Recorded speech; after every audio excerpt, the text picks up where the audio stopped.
Hello and welcome to Pockenrop. On today's video I am going to be ranking the studio solo album output of probably my all-time favourite artist, Sir Paul McCartney. Now there are 28 items on the list and I'll be including all of his studio albums with Wings, as well as under his own name, and also Electric Arguments from the Fireman from 2008. So I have a ranked list of 28 which I developed using the ranking engine website PubMeeple. So what this is I'll put a link in the description below. It's a great website where you can put a list of whatever you like to rank, and then you have one-on-one comparisons until you've generated a list of it's pretty accurate of your tastes. So I use that website, I'd recommend it. And as a result, I've got my 28 items in a list. This video will be one of a set of 3 and will cover the items from 28 through to 21. Video 2 will cover 20 through to 11, and then the final video will have the top 10. So diving in with item 28, and something had to come bottom, and appropriately enough it is Kisses on the bottom, his jazz covers album from 2012. Now, if ever there was a vocalist who could deliver a great take on the things like the Great American Songbook, it would have been Paul McCartney. But that album would have come out 15 years previously to the 2012 version that we've got. McCartney's singing on here is his old man voice, which on many records is perfectly fine. But on this, there is also a close mic'd setup that gives a whispering quality to the vocals, and for me it really doesn't work and makes the album almost unlistenable. I say almost because on 3 or 4 tracks there is some of the old McCartney attack, 2 of which he wrote himself, so that's My Valentine and Only Our Hearts. But the third one, which is for me probably the peach of the entire album, is Accentuate the Positive, and I think he delivers a great performance on that song.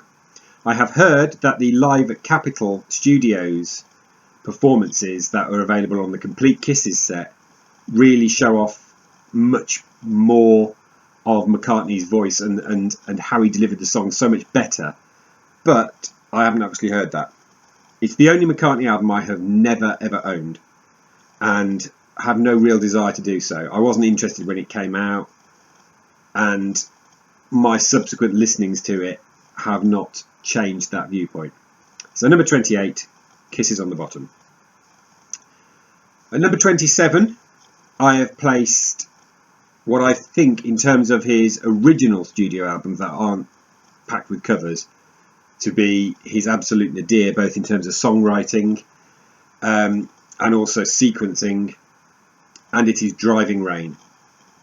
Now, this came out in 2001. I bought it on the day of release.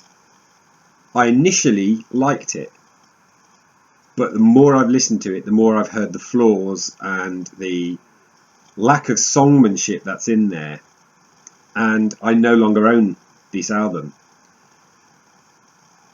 Like any McCartney album, there are buried gems in it, and I would cite Your Loving Flame as a possible inclusion on that, although I prefer the live version. The title track's not bad, although lyrics like 1, 2, 3, 4, 5, Let's Go for a Drive really suggest he was asleep. Lonely Road is good, Magic's good, and I Do is good. But and the track Heather is the best thing on there. It's mostly instrumental, and actually I kind of wish it had stayed instrumental, particularly with what actually happened in his personal life and the disintegration of his marriage to Heather. It's kind of a bit of a footnote, but it's a lovely melody in Heather, and but it's not enough to actually maintain keeping a copy of the album. Be interesting to see if he ever does an archive for this, and whether or not the production might be revisited, and whether there's more uncut gems lurking around. The problem with the album, however, is that there are so many other things wrong with it that it just drags it down. And it's 67 minutes long, which is for an album far too long, especially when the last 14-15 minutes of it are Rinse the Raindrops, which is a 10-minute awful jam, and one of his very worst singles ever, Freedom, which he wrote after the 9/11 attacks, which he was a personal witness to as he was on a plane on the tarmac at JFK when the plane slammed into the towers. So, Driving Rain, in terms of his songwriting, in terms of his original albums, is the absolute nadir for me. And that's why I placed it at 27. At 26, we have an album that I've owned 3 times and have sold on CD 3 times, and that's Wildlife. It's something, a measure of how good Mr. McCartney is at marketing, that I have bought this album 3 times, hoping that it would resonate with me at some point. It never has. It was the debut of Wings, came out in 1971, and this is an album of 2 halves. The first half, side A, is poor, very poor. Mumbo is an awful song. Bit Bop is kind of ridiculous for a rocker like Paul McCartney. Love Is Strange is a cover. It's alright. And Wildlife is very slow and ponderous and feels every second of its near 7-minute running time. Side 2, there is a markedly improvement on it. Some People Never Know is one of his very best early solo songs. I really quite like that. It's very sweet. It's a lovely love song. And Tomorrow is probably the peach of the bunch, although it does steal the guitar figure from Yesterday. He uses the same chords. Although that's kind of cool that you've got a song written by him called Yesterday and then a song called Tomorrow that has the same chord sequence. That's actually quite cheeky and clever. But Wildlife isn't a good album. So yeah, Wildlife, 1971, at number 26. At number 25, and from this point on, I do own every single one of the albums, although I may not be showing you my copy. I have placed Chubby B CCCP, his Russian rock and roll covers album.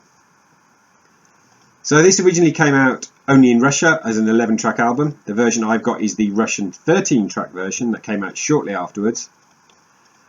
The 11-track album, I think it's absolutely fantastic. The only reason it's this low is because it's a covers album. And I'm not a massive great fan of cover versions as albums. I mean, 1 or 2 knocked on an album is fine. But for this, it's entirely rock and roll covers. There are some really good ones on here. They've got 20 Flight Rock, which was the song that introduced him to John Lennon. There's a really good version of Cracking Up, which was something that they used to do in their live sets when they went on tour in 89-90. You've got a really, really good version of Don't Get Around Much Anymore. Probably my favourite version of that song I've ever heard. And side A is really good. Side B dips a bit, particularly on my 13-track version, because it's got Summertime on it. And it doesn't match the rest of the album. It's very slow. It isn't, in my view, it just doesn't match the rest of the album. It feels out of place. I think if this was the 11-track album, I might well have placed it higher, but I'm not entirely sure which 2 tracks on here weren't on the other. I think they were Midnight Special and Summertime, both of which actually probably drag the album down a bit. So maybe I'm being a bit harsh on it, but it's never going to rise that high because it's a covers album. So, number 25, Chubby B CCCP. Moving on to number 24, and unfortunately it's another covers album, but it's not the one that you're expecting. Let's give my regards to Broad Street.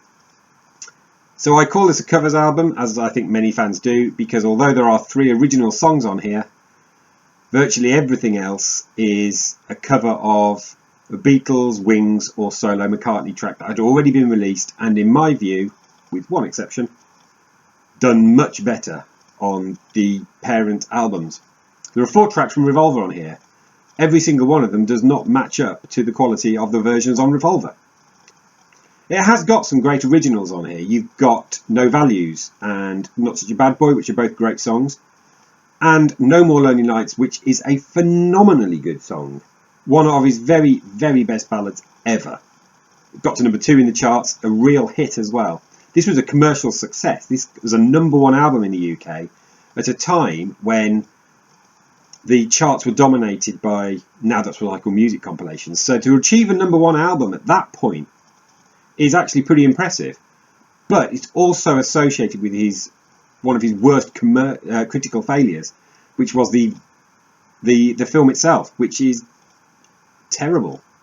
It's got Eleanor's Dream on this record. Now on the vinyl it's only a couple of minutes long, which is a mercy, because on the original version I heard, which was a cassette, it was about 8 minutes, and that is most definitely not a mercy. On top of that, we've got one of my least favourite things he's ever done, which is the play-out version of No More Lonely Nights. I hate that version so much. It was the B-side to the single, it ends the film and the album, and it's terrible. That said, I would like an archive version of Give My Regards to Broad Street. I don't know whether Paul will ever do it, because I think it's quite a painful thing to remember how the film sang. I would like a vinyl version that's got Goodnight Princess on it, which was a play-out thing from the movie itself. It didn't make it onto the album. That would have been better than the play-out version of No More Lonely Nights. The other thing I want to quickly mention about the album is that there is a good medley of Yesterday, Here, There and Everywhere and Wanderlust, and it flows really nicely. It's better in the film because this is a shortened version. So there is stuff that is enjoyable to listen to on here, but more often than not you'll hear this song and think, wish I was listening to the original version you did of this. So Give My Regards to Broad Street, my number 24.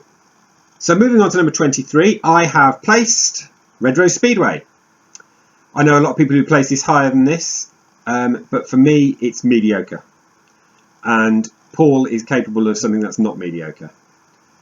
You'll find out a little bit later on perhaps why I placed it lower than others may have done, because actually this album makes me kind of angry. I'll explain in the second video, so there's a teaser. There's some good tracks on here. One More Kiss is nice. Single Pigeon's lovely. Big Barn Bed's fun.